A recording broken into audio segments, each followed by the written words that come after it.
Buenas noches, amigos de Televisión Educativa Nacional, noche de viernes, noche de Vamos a Descubrir. Recuerden, este programa es auspiciado por la Universidad Pedagógica Nacional Francisco Morazán y Televisión Educativa Nacional de Honduras. Hoy, con un invitado de primer orden, nos acompaña el profesor Hermes Alduín Díaz Luna, rector de esta casa de estudios. Profesor Alduín, bienvenido. Sí, mucho gusto, profesor Darío. Nosotros quisiéramos que esta noche, profesor, le contáramos a toda la comunidad hondureña, a toda la comunidad universitaria, ante su recién toma de posesión de hace 6 días, ¿quién es el profesor Hermes Alduín Díaz? Bueno, Hermes Alduín Díaz es un profesor de matemáticas.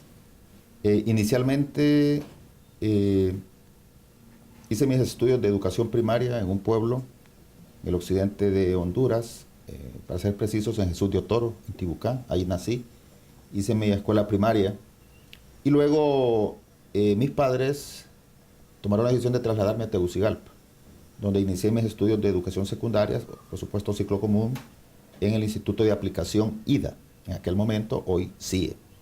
Ahí realicé 3 años de estudio y luego mi padre Alduín Díaz, me solicitó, porque realmente así fue, de que estudiara magisterio en la Escuela Normal Mixta Pedro Nufio. Al principio para mí resultaba no atractivo realmente, pero pienso que las situaciones de esa época, yo vengo de una familia de 7 hermanos, entonces mi papá me motivó a través que él me dijo que me podía gestionar una beca con el Ministerio de Educación para que yo continuara mis estudios de educación secundaria.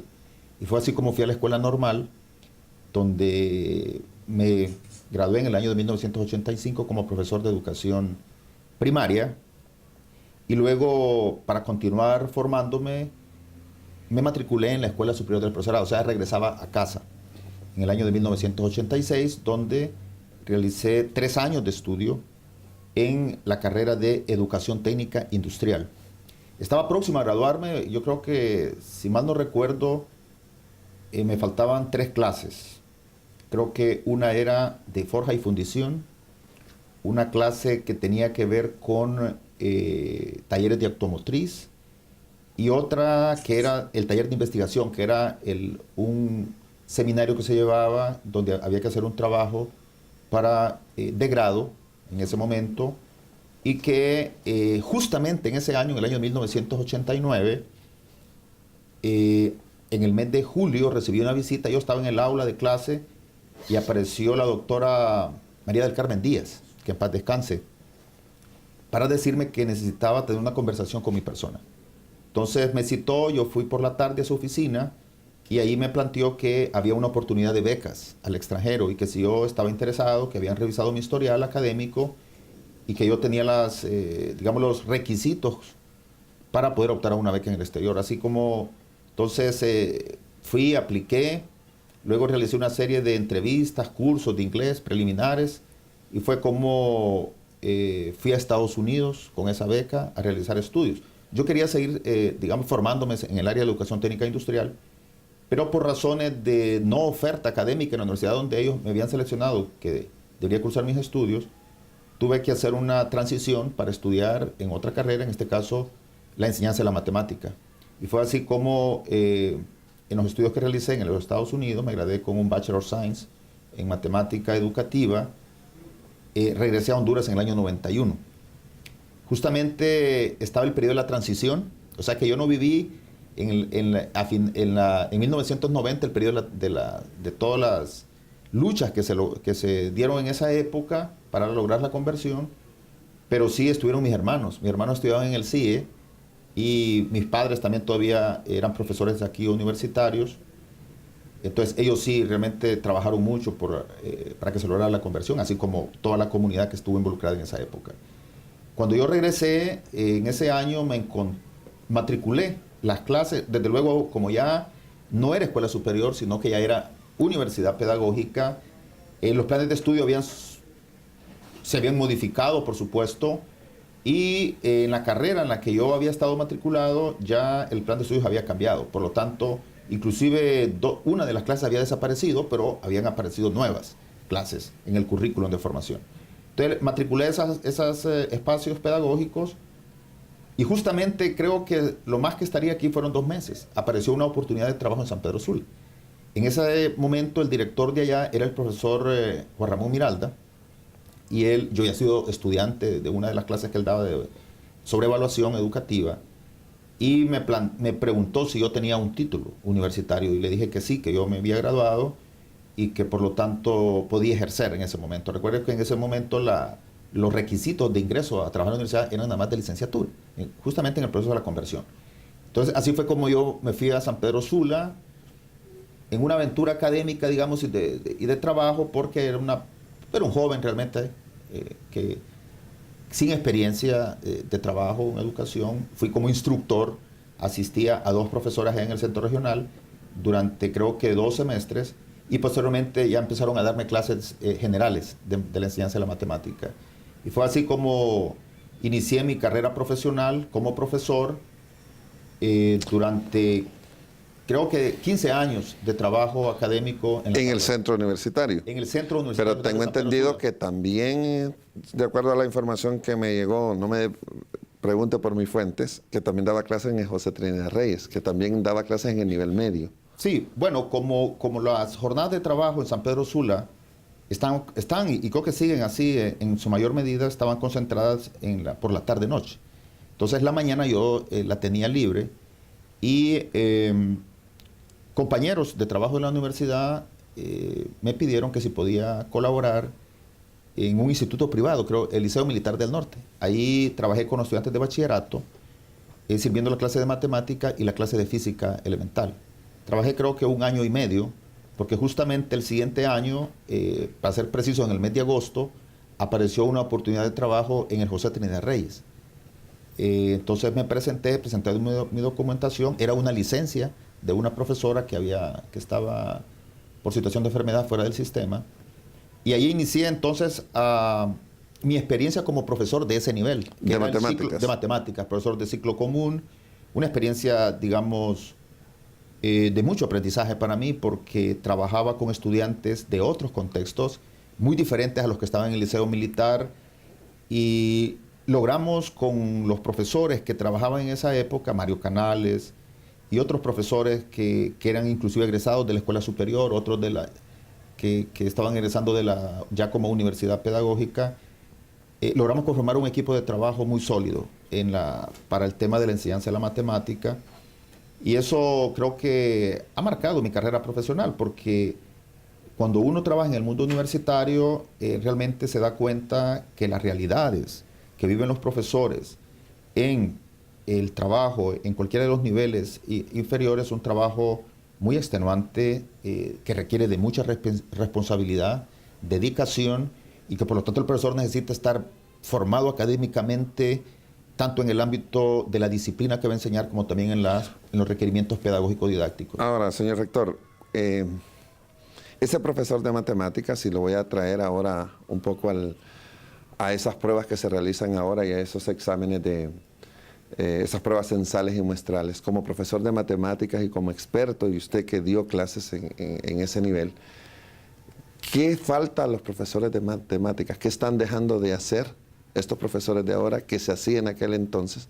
Que yo siento que los resultados, no sé si eran mejores o peores de los que tenemos en este momento como profesor de matemáticas, o era de esos profesores que infundían miedo, así como hay muchos profesores de matemáticas que llegan y expresan.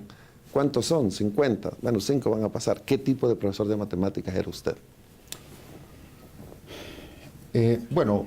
Calificarse uno mismo creo que pasa por una cuestión muy alta de objetividad, una cuestión de que, digamos, no quisiera equivocarme, pero me voy a basar en las opiniones de los estudiantes.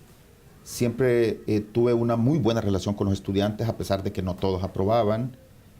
Yo les manifestaba, les daba todo mi apoyo, inclusive siempre estaba disponible para atenderlos en horas extra clase. Los días sábados inclusive dejaba tiempo para poder atender a aquellos estudiantes que no estaban logrando los aprendizajes que estaban planificados en la planificación de la clase. y también en las propuestas curriculares. Yo pienso que hoy en día la enseñanza de la matemática no es un problema solo de Honduras, es un problema mundial. Es un problema mundial. Aquí en la región hay problemas cuando vemos los indicadores de rendimiento escolar, tanto a nivel de la región centroamericana como en Latinoamérica. Estos rendimientos no son muy alentadores. Si nos vamos hacia el norte, México también, a pesar de que tiene otras condiciones, también tiene esos problemas. Y si nos vamos a los Estados Unidos, al igual. O sea, allá hay todo un reclamo de la sociedad que, a pesar de tener todos los recursos, no están teniendo los mismos rendimientos escolares que tienen los países asiáticos, que tiene Finlandia. Entonces, eso llega a hacerse indagaciones de que realmente si son los recursos los que facilitan. Yo creo que los recursos son importantes, pero creo que pasa también por otras variables que hay que controlar, y es el nivel de formación que tienen los profesores y esas capacidades de poder saber cómo es que los estudiantes aprenden. Porque una cosa es que yo sepa como profesor el conocimiento matemático. ¿Y cómo enseñarlo? Otra es cómo enseñarlo y cómo estar al tanto del nivel de edad del estudiante y de las capacidades cognitivas que ellos tienen para aprender un determinado conocimiento. Yo pude observar con mucho detenimiento en una experiencia que tuve de observación de clase en Japón.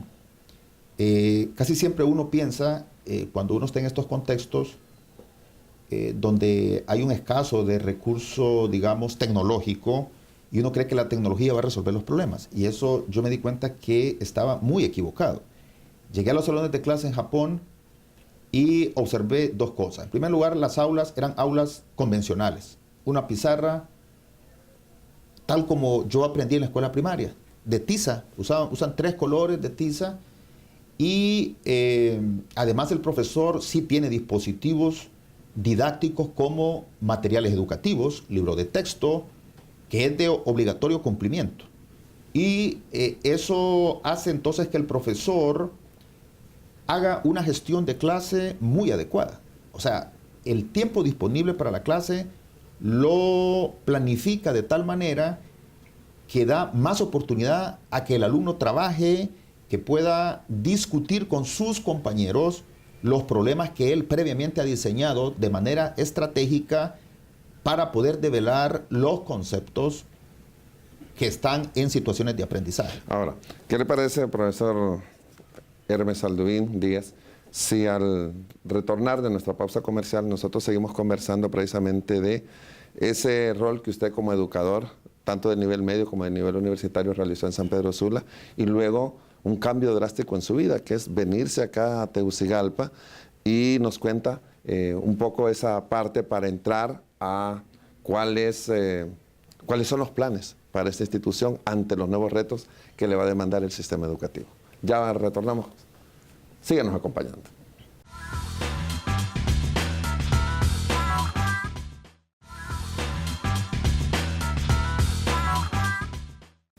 Continuamos con ustedes, amigos. Noche de viernes, como les hemos dicho, noche vamos a descubrir en Televisión Educativa Nacional. Nos acompaña el recién juramentado rector de la Universidad Pedagógica Nacional Francisco Morazán, profesor Hermes Alduvín Díaz Luna. Profesor Hermes, estaba usted en esa etapa de profesor, valorando y haciendo una analogía entre un sistema, en el sistema japonés, que usted fue testigo de cómo han logrado ese rendimiento que tiene no tanto que ver con los recursos, sino con esa disposición del profesor, ese profesor que usaba los sábados y sus espacios libres para dedicarlo a sus estudiantes. Ese profesor que en San Pedro Sula hace carrera, que es profesor de matemáticas, cuando decide venirse a Tegucigalpa, continuar sus estudios, porque tengo entendido que usted tiene estudios de un posgrado y que tiene también un doctorado. Sí, bueno, en el año de 1998, justamente cuando tuvimos el desastre del huracán Mitch, apareció meses después una propuesta gestada por esta universidad para dar la oportunidad de que los profesores que estábamos ya laborando dentro de la universidad y que no teníamos posgrados, pudiéramos obtener un posgrado. Creo que justamente en ese momento no teníamos ningún posgrado. Creo que es la primera iniciativa cuando se hacen los primeros esfuerzos a través de la dirección de posgrado de No, miento. Estaba ya la primera maestría, había aparecido la primera maestría, que es la maestría en currículum. Y justamente ahí se vio la necesidad de iniciar formación en otras áreas del conocimiento. Y entonces la universidad tocó puertas en el exterior y a través de Unitec se logró llegar al Tecnológico de Monterrey. Y entonces la universidad participó en la conformación de un posgrado con orientaciones. Tenía una base común, digamos, de formación en educación, y luego uno llevaba cierto número de módulos en especialidad. En mi caso, con una orientación en matemática educativa. Entonces ahí inicié mis estudios ese año y posteriormente obtuve el grado académico de máster en educación con especialidad en matemática educativa.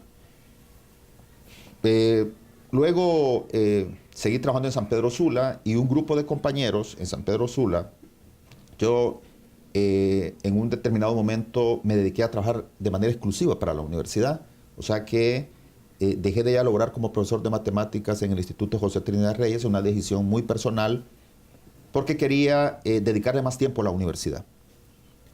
Y fue así como me involucré en una serie de actividades, de trabajos, proyectos que tenía la universidad, además de mi responsabilidad frente a estudiantes, de servir los cursos. Entonces mis compañeros de la sección académica me propusieron si yo estaba interesado en ser el jefe de sección de matemáticas. Entonces valoré, ya había terminado mi posgrado y entonces tenía mayor tiempo disponible, tenía otro tipo de aprendizajes, tenía otras visiones que había compartido con estudiantes de otros países, con profesores de otros países, y eso creo que nutre la formación profesional. Entonces, claro, y tenía el respaldo de mis compañeros, entonces yo asumí, muy joven, por supuesto, tenía otros profesores que tenían mayor experiencia, pero ellos querían darme esa oportunidad. Creo que eso me vino bien porque tenía el respaldo de mis compañeros, ellos me apoyaban mucho, me daban buenos consejos, y eso hizo pues que mi formación se fuera fortaleciendo, que fuera haciendo un trabajo de impacto en la universidad, de liderazgo, que tal como lo han hecho otros colegas aquí en la institución. Entonces, así estuve 2 periodos como jefe de sección académica y posteriormente la comunidad universitaria, realmente porque fueron ellos, no fui yo quien busqué, porque todavía me sentía, habían otros profesores que también podrían aspirar a ser director del campus de San Pedro Sula, pero ellos me motivaron, me dijeron: Hermes, usted tiene las condiciones y quisiéramos que usted fuera el que asumiera la responsabilidad de dirigir este centro. Entonces eso inclusive alguna gente me decía, de los profesores: Hermes, si usted se siente preparado realmente para poder asumir una responsabilidad tan grande, es una persona muy joven, debe de esperar. Y yo valoré todas esas cosas, las conversé con mi esposa, con mis papás, con mis hermanos, con los amigos, y casi fue al unísono que me dijeron: no, usted debe de enfrentar los retos. Si sus compañeros van a trabajar con usted, le van a dar el respaldo, creo que usted debe de asumir. Usted no puede, porque las oportunidades muchas veces solo vienen una vez. Y si usted no las aprovecha, puede hacer que nunca más vuelvan a aparecer. Entonces yo asumí ese reto y, para ser sincero, estuve un periodo como director en San Pedro Sula. Podría optar a otro periodo. Y ahí justamente pienso yo que las autoridades de la universidad, el grupo de rectoría, el grupo político de la institución, valoraron el trabajo que yo venía haciendo en el centro, donde por supuesto fue un trabajo muy significativo. Tratamos de mejorar, digamos, en muchos de los aspectos del trabajo académico en la institución, y eso fue lo que me dio abrir ese camino de poder venir al campus central. Entonces me propusieron en aquel momento si tenía la disposición de poder venir a Tegucigalpa para optar a uno de los cargos ya de alta gerencia de la universidad. Y fue así como yo vine a ser el vicerrector administrativo de la institución aquí en el año en el año del 2008. 2008. Y ese vicerrector administrativo, en un resumen, asume 3 años hay una buena memoria de la gestión suya, muy buena referencia de como vicerrector administrativo, pero luego lo promueven a vicerrector académico. Sí, justamente para mí fue una experiencia muy novedosa. Recuerde que yo vengo del área de las matemáticas, digamos que tiene algún tipo de conexión, diría yo, con una persona que se ha formado en la parte financiera. Profesor, ¿y cómo fue recibido, digamos, ese cambio, venir de San Pedro Sula aquí a Tegucigalpa? Bueno, para mí fue normal. Fue normal porque yo era un estudiante. Pero le cambió la vida un poco. Claro, claro. Desde luego que me cambió la vida porque, claro, venía al alma mater, al campus principal de la institución, donde donde tuve que hacer un esfuerzo, digamos, mayor al que estaba haciendo San Pedro Sula, porque era ya la administración de la universidad a nivel nacional, no solo era un centro. Más el sacrificio personal de la familia que hay que trasladar prácticamente bueno, mi esposa todo. en un momento no se quería venir de San Pedro Sula. Ella me dijo que si yo me quería venir, que me moviera, ¿verdad? Y que ella siempre iba a estar en San Pedro Sula y que yo hiciera el compromiso de que iba a estar visitándolos de manera permanente. Cosa que no aceptó. No, yo no acepté y entonces yo le dije que no, que si ella no se venía con mis hijos, entonces yo mejor no iba a aceptar, porque separar la familia tampoco estaba dentro de mis planes, porque yo siempre he creído y he visto el ejemplo de mis padres que siempre estuvieron juntos, y eso creo que es muy importante para ambos. Es decir, uno siempre necesita el respaldo de la persona que está al lado de uno para que lo respalde, para que lo apoye en los momentos buenos, en los momentos difíciles, y desde luego los hijos, ¿verdad? Los hijos deben de estar con sus papás. Ahora, señor rector, vamos a hacer una breve pausa, pero ahora vamos a ver cuáles son los planes hacia el futuro. Recién juramentado rector de esta casa de estudios, el profesor Hermes Aldubín Díaz, nos acompaña esta noche. No se nos vaya, ya retornamos.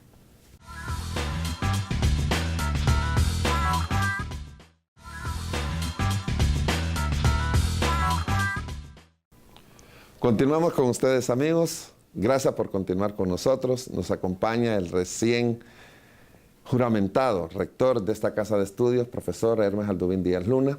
Profesor, voy a hacer algunas aseveraciones y quiero preguntarle si usted las comparte. En 1955, cuando esta casa de estudios es fundada con el nombre de Escuela Superior de Profesorado, la condición del profesorado eran extremas en cuanto a formación, dedicación, disperso, y esa misión técnica de la UNESCO llega y esta institución surge en un momento histórico. 33 años después, usted lo mencionó que también fue parte, ese proceso de conversión, que también usted lo mencionó, en 1989, de una institución del nivel terciario, no universitario, se podríamos decir, a una institución universitaria. En el 2011 se aprueba una ley fundamental de educación, y ahí se establece que el requisito para entrar a la formación, a la carrera docente, es el nivel de licenciatura. Se transforma en la formación docente a partir de ese momento. El año pasado y los años anteriores se vive un proceso de transformación en las escuelas normales. Antes había 17 instituciones formando profesores. Ahora está solo la Universidad Pedagógica conduciendo este proceso. Es un reto para esta institución que usted conduce en este momento, como lo fue en aquel entonces, en 1990, para el que fue rector, que Dios tenga en su gloria, Roque Ramos Motiño, o para nuestra primera directora, en ese caso, doña Ruth Lerner de Almea. ¿Cómo se siente usted asumir la conducción de esta institución ante este reto tan demandante? Bueno, yo quiero decir que en la actual administración, con el profesor Marín, con quien he venido trabajando ya durante 6 años como vicerrector académico, he estado al frente de todo este proyecto. O sea, yo he sido la persona que él delegó para que yo liderara, junto con todos con los decanos, los jefes de departamento, los directores que están involucrados de manera, unos más directamente que otros, los vicerrectores, por supuesto, los directores especiales en los centros, y desde luego hacer ese trabajo también externo, de alianza con los otros, con las otras instituciones que están involucradas en este proyecto que usted menciona. Pienso que o sea, es un reto, pero lo veo más como una oportunidad que tiene la universidad para aportar. lo que ha venido consolidando durante sus 60 años de existencia. Hemos hecho un trabajo, diría yo, extraordinario, con pocos recursos, pero que han generado impactos positivos en el sistema educativo nacional. ¿Faltan cosas por hacer? Sí, acepto que faltan cosas por hacer, porque las dinámicas de la sociedad misma, producto del desarrollo tecnológico, producto del avance de la ciencia, obliga a las instituciones a repensar su papel. Y de eso estamos conscientes. En los análisis que hemos hecho nosotros, a lo interno del cual usted ha formado parte, hemos identificado a través de procesos de análisis muy minuciosos sobre los focos de atención que debemos de tener para poder consolidar este proyecto de transformación docente. Y que yo resumiría en 3 aspectos. Uno que tiene que ver con el tema del formador de formadores. Hemos hecho todo un trabajo, necesitamos seguirlo fortaleciendo a través de las alianzas estratégicas con otros países, a través de los programas internacionales que existen, para elevar el nivel de formación del formador de formadores. Esta universidad ha venido trabajando en ese aspecto, pero todavía necesitamos hacer un trabajo más intensivo para que todos nuestros profesores tengan nivel de doctorado en las disciplinas de formación. El compromiso lo tenemos, creo que no hay quejas aquí en la universidad sobre los niveles de responsabilidad que tienen nuestros profesores, el personal administrativo, por supuesto que es un sector muy importante en la universidad, para poder trabajar de manera conjunta en la atención a los estudiantes o a esos futuros profesores. Y otra de las cosas también que son parte de este proceso, que también hemos hecho ya un trabajo, hemos avanzado en alguna medida, es el rediseño de los planes de estudio actuales y la visualización de la apertura de nuevas carreras que vayan en función de satisfacer la demanda del sistema educativo nacional. Es decir, todavía existen vacíos de formación, eso ya los hemos identificado, hay equipos técnicos trabajando y como este es un trabajo continuo, esa va a ser nuestra agenda de trabajo con la vicerrectora académica, con el vicerrector en el caso suyo del sistema de educación a distancia, con los decanos, con los jefes de departamento que están involucrados en todo este trabajo de desarrollo académico. Y otro de los aspectos que también es los niveles de atención que deben de tener los estudiantes para hacer una vida universitaria plena. Es decir, hemos consolidado mediante el proyecto de relevación, el proyecto de relevo generacional, se han creado una serie de oportunidades para que nuestros estudiantes, además de la formación que reciben a lo interno de la universidad, tengan esos espacios de poder compartir experiencias con estudiantes de otras universidades, ya sea en la región centroamericana, en Europa, Suramérica. Creo que es un plan bien ambicioso y que tenemos que seguirlo fortaleciendo. Porque las universidades hoy en día necesitan estar trabajando mediante alianzas estratégicas para poder internacionalizar su trabajo académico. Es decir, hoy en día existen en la región, por ejemplo, problemas que son comunes. Y esos problemas comunes debemos de trabajarlo en el conjunto de universidades. Y eso va a permitir entonces fortalecer la academia misma, crear nuevos espacios para desarrollar tareas de investigación y poder cumplir a cabalidad esas 3 funciones esenciales que el Estado le ha delegado a la universidad, que es el de la docencia, la investigación y la extensión universitaria. Sobre el trabajo de la extensión, esta universidad ha desarrollado un trabajo estratégico muy bien planificado en el área de transmisión de cultura a través del arte y el deporte. Pero pienso que todavía necesitamos seguir trabajando en la transferencia de conocimientos, que es una de las tareas que están plasmadas en nuestro plan de trabajo, en el plan de gobierno 2017-2020, y que consideramos entonces que como las dinámicas mismas de la sociedad hoy en día, el desarrollo industrial está exigiendo que los futuros profesionales adquieran otro tipo de competencias, además del conocimiento disciplinar, también otro tipo de conocimientos, otro tipo de habilidades y destrezas como el trabajo colaborativo, el trabajo de equipo, el manejo de tecnologías de la información, la capacidad de hablar una segunda lengua, y así otras que se han venido trabajando de manera transversal, pero habrá que hacer un trabajo más intensivo a través de nuestro centro de idiomas, en el caso de la lengua, a través de elevar los índices de movilidad estudiantil en la región y en el mundo, y de otra parte también crear esa capacidad de que nuestra universidad también pueda recibir a profesores de otras universidades, a estudiantes de otras universidades que vengan acá, y por eso tenemos la tarea también de fortalecer los posgrados.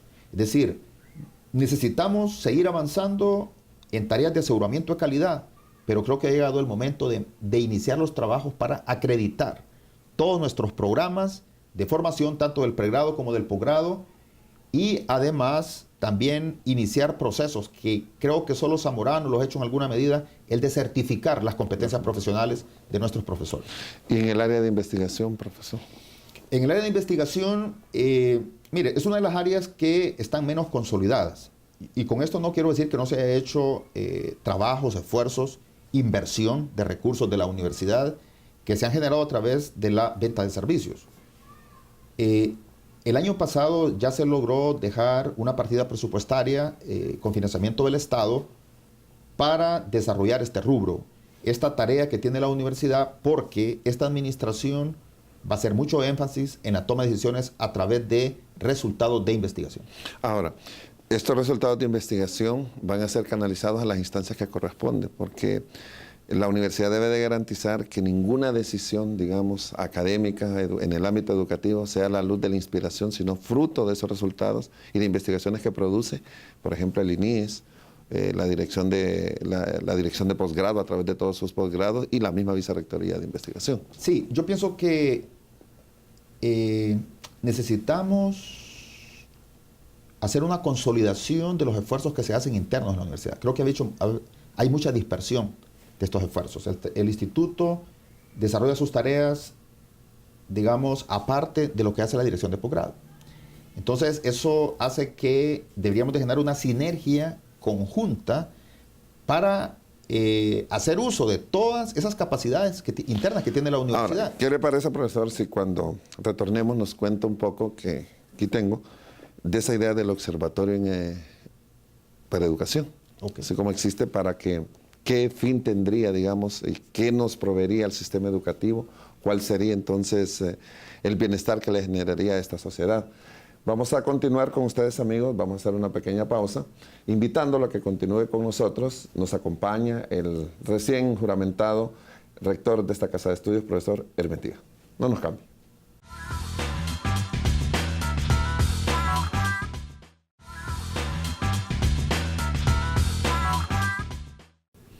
Continuamos con ustedes, amigos. Gracias por continuar con nosotros. Nos acompaña el profesor Hermes Aldubín Díaz Luna. Él es el rector recién juramentado de la Universidad Pedagógica Nacional Francisco Morazán del 2017 al 2020. Profesor Hermes, estábamos con la parte de investigación. Esta investigación para la toma de decisiones. En este caso, tenemos entendido lo del observatorio en educación. ¿Cuál es el propósito de esta herramienta? Sí, bueno, hemos plasmado en nuestro plan de trabajo el hecho de crear una unidad que le hemos denominado el Observatorio de la Educación Nacional. El INIES y la UNCE específicamente, está dándole seguimiento a 5 indicadores educativos que son, digamos, importantes para el Estado conocer cuál es el avance que se tiene en estos objetivos que se han trazado, en mejoras de cobertura, el tema de los índices de rendimiento escolar, el tema de los 200 días de clases y otros indicadores que también son importantes para la consolidación del sistema y para tener un sistema de calidad, un sistema educativo de calidad. Pero pensamos que todavía hay otros factores que también inciden en el rendimiento escolar y que también deben de ser estudiados.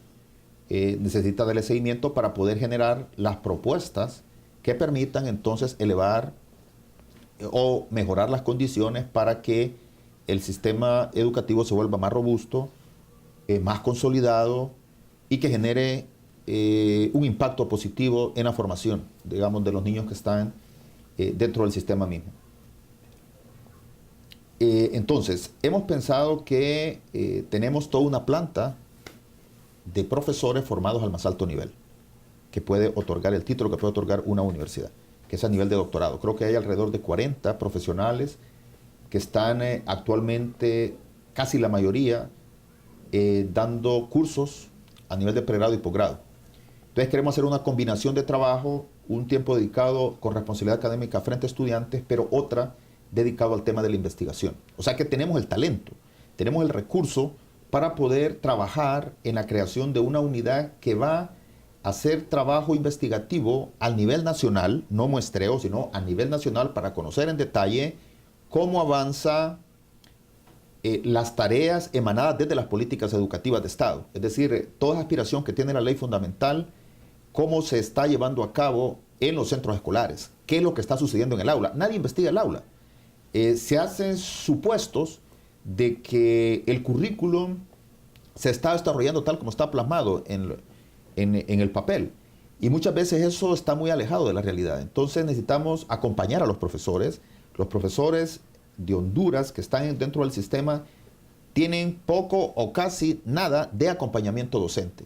Nosotros necesitamos conversar en una manera franca cuáles son las condiciones de trabajo que tienen los profesores. Es decir, cuáles son los recursos con los que ellos cuentan para desarrollar su trabajo. Y a partir de eso, entonces ir avanzando, supliendo necesidades básicas, para luego empezar a ir poco a poco al nivel de exigencia que se necesita para que eso genere un impacto positivo en los aprendizajes de los niños, en sus niveles de formación, en todo lo que el proceso de educación implica. O sea, educar a una persona no solamente enseñarle matemática, es volverlo un ciudadano que pueda convivir dentro de un grupo. Lo que es el ser. Lo que es el ser. Entonces, eso creo que son trabajos pendientes y hemos pensado que esta unidad puede servirnos de mucho a nosotros, inclusive para retroalimentar nuestros currículos de formación, además para tener información fidedigna de resultados de investigación para la toma de decisiones del Ministerio de Educación. Creo que eso vendría bien en este nuevo propósito que se tiene de establecer una alianza estratégica entre universidad y el Ministerio de Educación. Creo que eso va a ser muy propicio para que el sistema educativo como tal se beneficie, es decir, de un trabajo estratégico entre ese tipo de alianzas que en el pasado no han sido posibles, pero ahora creo que existen las coyunturas, tanto por las afinidades personales, que creo que son muy importantes, pero también porque existe la convicción, estamos totalmente convencidos de que no puede haber un trabajo separado si queremos lograr entonces consolidar, por una parte, el desarrollo profesional de los profesores en servicio. Creo que eso la universidad tiene mucho que aportar y eso va a ser, digamos, un apoyo fundamental para el Ministerio de Educación para poder consolidar un proceso de este tipo. Nosotros como universidad estamos dispuestos a colaborar porque somos una universidad estatal, tenemos una responsabilidad social como universidad y por eso está y hemos plasmado en nuestros planes de trabajo este tipo de tareas. Ahora, profesor, ¿cómo hace una institución para sostener y mantener una línea de trabajo por tanto tiempo, que la muestra como una institución sólida, gobernable, sin mayores exabruptos? ¿Qué es lo que pasa dentro de esta institución que la hace diferente y que yo siento que muchas otras instituciones públicas deberían de aprender de esta institución que es la Universidad Pedagógica Nacional? ¿Qué hace distinto la universidad que la convierte en una institución en continuidad en políticas, en acciones referidas al sistema educativo? Bueno, yo pienso y considero que las autoridades que ha tenido esta universidad han sido sabias. Han tomado muy buenas decisiones y han construido planes institucionales, no de personas, sino planes institucionales donde cada quien que asume en ese equipo, los profesionales vienen haciendo carrera profesional y conocen muy bien de los planes de desarrollo, tanto académicos como de infraestructura. Es decir, todo el plan de desarrollo institucional es conocido, porque los que están dirigiendo han, en sus diferentes espacios, han aportado para la construcción de ese plan. Y eso hace entonces que no haya ruptura. Es decir, en mi caso, por ejemplo, tal como lo mencioné anteriormente, conozco del proyecto. Yo no puedo ahora negar que lo que hemos venido construyendo está mal. Es decir, en la conformación de un plan hay cosas que uno logra, hay metas que uno va logrando. Entre esas metas ya logradas hay que darle sostenibilidad en el tiempo. Y lo que no hemos logrado, entonces hay que poner y dirigir el esfuerzo para poder cumplir con lo que todavía no ha sido posible. Por ejemplo, nuestro plan de gobierno no se diferencia del plan estratégico institucional que tenemos definido para el año 2020. Es decir, lo que hicimos fue hacer un análisis de ese documento, de hacer las valoraciones en nuestros POA de los indicadores, analizar las iniciativas y políticas que tiene el sistema de educación superior hondureño y además analizar lo que la Confederación Centroamericana manda. Es decir, de cómo consolidar el sistema de educación superior. Allí hay líneas de trabajo muy bien definidas en temas de aseguramiento de calidad, en temas de ampliar la oferta académica, en temas de fortalecer la formación de los profesores universitarios, el tema de fortalecer también la vida estudiantil de los estudiantes que están dentro de la universidad, de romper con esa brecha del acceso a la educación superior. Es decir, Honduras aspira que en el mediano plazo podamos pasar de ese 16% o 15 y pico por ciento al 30% de cobertura, que creo que es la media latinoamericana. Entonces, hay todavía cuestiones que hay que seguirlas trabajando, claro, de manera planificada y dándole muestras al Estado que la universidad es importante, que es un sector muy importante para aportar al desarrollo económico del país, pero también para generar una sociedad más equitativa. Ahora, en todos estos planes, profesor, el recurso financiero es importante. ¿Qué compromisos ha asumido el gobierno central en la consecución de este propósito, que es la transformación de la formación docente? Sí, bueno, el Estado hizo el compromiso de financiar el proyecto. Para este año se ha planificado que va a haber una inversión de 206 millones. Todos conocemos que ha existido un poco de obstáculos en la parte administrativa, pero estamos conscientes que vamos a recibir ese dinero, porque sin ese dinero va a ser imposible hacer el proceso de transformación. Es decir, porque tenemos una serie de proyectos que van por el fortalecimiento de los profesores que están trabajando en los centros universitarios para la formación de profesores de educación básica, para la formación de profesores de educación prebásica. Tenemos un diagnóstico realizado en conjunto con la Dirección de Educación Superior, que está en normativa de cumplir con ciertos requerimientos, por ejemplo, sistemas bibliotecarios actualizados, conectados a bases de datos internacionales. Esos son los compromisos que hemos asumido. Tener aulas recursos para poder que los estudiantes puedan conocer cómo se trabaja en espacios educativos apoyados con tecnologías de la información. Creo que eso es una aspiración que está en la ley fundamental, además. Entonces se necesita, yo no le puedo enseñar algo desde un libro, sino que necesito vivir desde la tecnología misma cómo es que se trabaja. Es decir, romper con ese trabajo tradicional que como se lo mencioné al inicio, es muy importante. La pizarra no puede desaparecer, sí, la pizarra convencional, pero sí hay otros recursos que también pueden servir de apoyo para fortalecer los procesos educativos en todos los niveles del sistema educativo nacional. Así que entonces el tema financiero creo que es el nudo gordiano por ahora, pero creo que eso se va a resolver y nosotros estamos aspirando que para el próximo año esos recursos queden ya dentro del techo presupuestario que tiene la institución. Porque sin eso, el proceso de transformación va a quedar nada más en el papel. Ahora, hay varias preguntas, profesor. Mire, son varias las listas que tengo aquí. ¿Qué le parece si en el próximo segmento damos respuesta? Hay preguntas desde Choluteca, que hay de Gracias, de Santa Bárbara, de Ceiba. Le mandan saludos de San Pedro Sula, pero luego le voy a decir nombres y apellidos y vamos a leer y vamos a dar respuesta a cada una de las interrogantes que los estudiantes, los profesores y otros sectores están interesados en usted, conocer más de usted, precisamente ahora de que tiene a 5 días de haber sido juramentado como rector de esta casa de estudios. Al volver, damos respuesta a todas sus interrogantes. No sea parte de nosotros.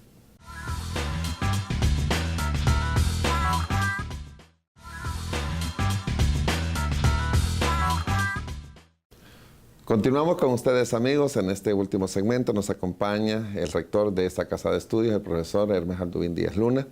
Profesor, en este último segmento tenemos el compromiso de llevarle unas preguntas del público. Colocamos una encuesta y los alumnos mencionaron los temas que quieren que sean abordados por usted. Por ejemplo, me preguntan sobre el número de becas y el monto de las becas.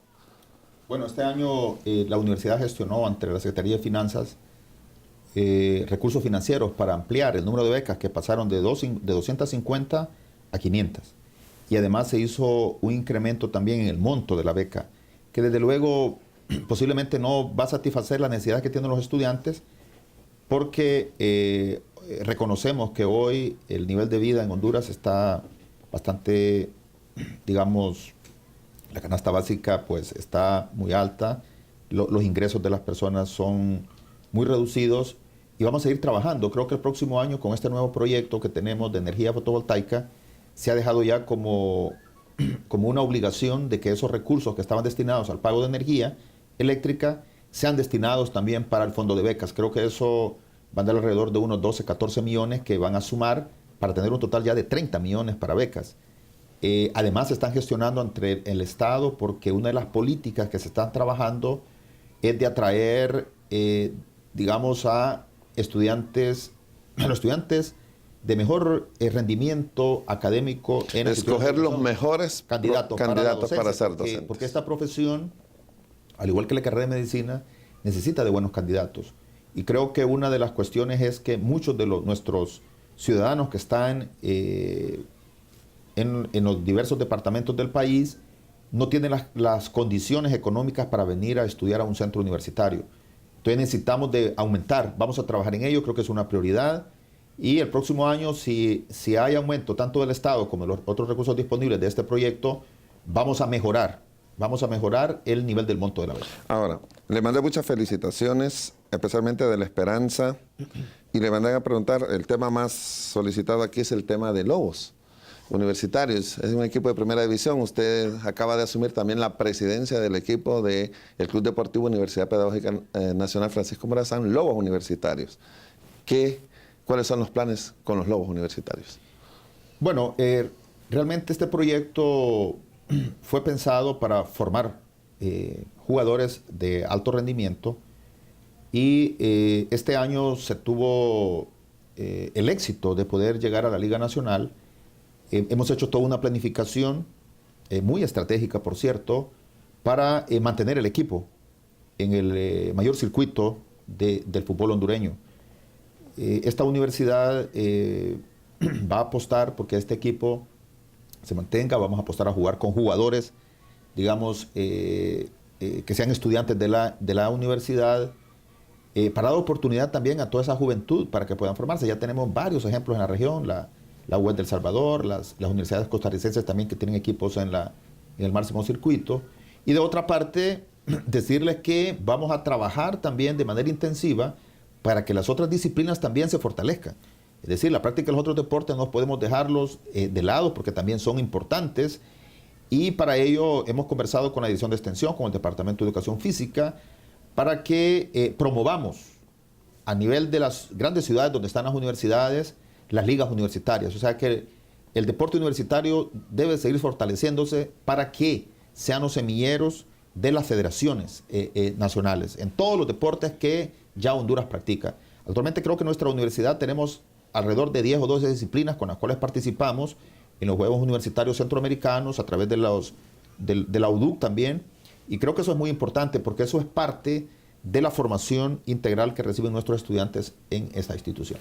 Ahora, profesor, preguntan también aquí sobre una maestría de formación de formadores desde el sur, desde Choluteca. Usted nos explicaba lo de los recursos. ¿Cuándo? Bueno, nosotros dentro de lo que nos compete como institución, nosotros ya hicimos los planes de estudio, fueron aprobados por el Consejo de Educación Superior, hicimos las entrevistas de los candidatos que están en estos centros regionales, hemos hecho ya los grupos de inscripción, hemos solicitado la documentación de los profesores y solo estamos a la espera que el Estado nos dé los recursos financieros para pagar a los profesores que van a trabajar en estos posgrados. Entonces, como usted ve, ya lo que nos competía a nosotros dentro de nuestra responsabilidad, estamos cumplidos. Necesitamos entonces que el Estado haga los desembolsos necesarios para iniciar este proyecto de formación de profesores a niveles de posgrado. Ahora, profesor, hablan de aquí de la modalidad de educación a distancia. Usted lo planteó anteriormente que para cumplir con las metas de cobertura, ¿verdad?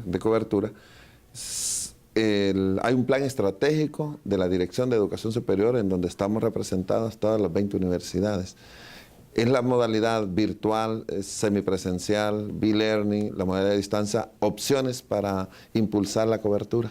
Sí, yo pienso que el sistema de educación a distancia nuestro es un sistema muy consolidado, llega a muchas regiones en el país. Desde luego hay todavía algunos trabajos que necesitamos seguir impulsando, y tal es el hecho del fortalecimiento del apoyo de las tecnologías de la información. La universidad con la nueva ley aprobada tomó la decisión de asumir, y usted muy bien lo conoce, sobre el formato mixto, que es un sistema combinado de sistema presencial combinado entonces también con el apoyo de tecnologías de la información. Haremos las valoraciones a futuro para ver si es posible de pasar también a hacer ofertas en algunas de las carreras mediante un proyecto, digamos que puede ser un proyecto experimental o de pilotaje, como se le denomina, para entrar ya en la educación online totalmente virtual, 100% virtual. Creo que eso será a futuro. Por ahora seguiremos fortaleciendo, creando condiciones para fortalecer lo que ya tenemos. Muy bien. Profesor, rector por los próximos 3 años, le voy a ceder los micrófonos de Televisión Educativa Nacional y que a través de este programa usted se dirija a los miles de profesores que tiene la Universidad Pedagógica Nacional en todo el país, a los 30.000 estudiantes, a graduados y a la sociedad hondureña que tiene una expectativa sobre su gestión. Le cedo los micrófonos, unos minutos para que usted se despida de nuestra audiencia. Sí, bueno, en primer lugar queremos saludar a todos nuestros egresados a nivel nacional que son profesores en servicio, a nuestros estudiantes, por supuesto, que se están formando en esta universidad como futuros profesores de la sociedad hondureña, a los amigos de esta universidad también, un saludo muy especial. Yo quiero decirles que nos den nuestro voto de confianza en esta administración. Hemos conformado un equipo de trabajo con mucha experiencia, con mucha responsabilidad, tienen la formación también para poder asumir el papel que ya la institución designa a través de sus normativas, y vamos a seguir trabajando porque esta institución tiene un compromiso social, que es un compromiso de Estado, el hecho de que necesitamos seguir consolidando el sistema educativo nacional. Y estamos totalmente convencidos que si formamos a profesores excelentes, vamos a tener éxito y vamos a mejorar con un sistema de calidad para Honduras, para que podamos tener un mejor nivel de vida. Es decir, necesitamos tener en Honduras, como dicen las comunidades andinas, un buen vivir. Muy bien. Gracias al rector de esta Casa de Estudios, profesor Hermes Aldubín Díaz Luna, por haber compartido con nosotros sus retos, las perspectivas, los desafíos para esta Casa de Estudios, lo que es la Universidad Pedagógica Nacional Francisco Morazán. Le agradecemos, profesor, por la compañía en su programa de Vamos a Descubrir. Gracias a ustedes. Nos vemos noche de viernes. Nos vemos próximamente. Muchas gracias y buenas noches.